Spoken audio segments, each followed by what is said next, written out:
तोंडावरती पिंपल्स आलेत, वजन वाढतंय, वजन कमी होत नाहीये, केस गळती होते. असे भरपूर सारे प्रॉब्लेम्स आपल्याला येतात आणि याचं कारण असतं आपण काय अन्न ग्रहण करतो ते. आणि म्हणूनच आज मी तुमच्यासाठी घेऊन आलो एक असा पॉडकास्ट ज्यामध्ये जवळपास 12 वर्ष न्यूट्रिशनिस्टचा एक्सपिरियन्स असणाऱ्या पूजा साळुंखे मॅम आपल्याला संपूर्ण काही गाईड करणार आहे. तर मी तुमचा जास्त वेळ घेत नाही, चला तर सुरू करूया. मॅम नमस्कार, तुमचं स्वागत आहे. आणि आज आम्हाला खास करून डायटिशियनच्या तुमच्या हस्ते अशा काही टिप्स हव्यात ज्याने आम्ही संपूर्णपणे निरोगी राहू. तर तुमचं खूप खूप स्वागत आहे मॅम.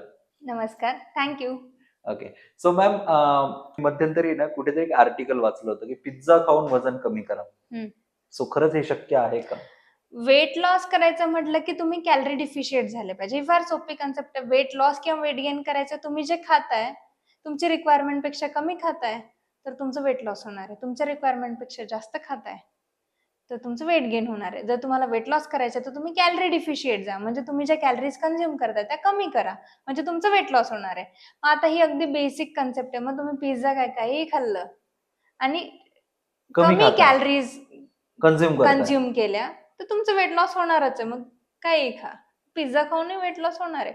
पण मग ह्या केसमध्ये तुम्ही तुमचे मायक्रोन्यूट्रिएंट रिक्वायरमेंट फुलफिल करता आहे का, मेक शुअर अबाउट दिस.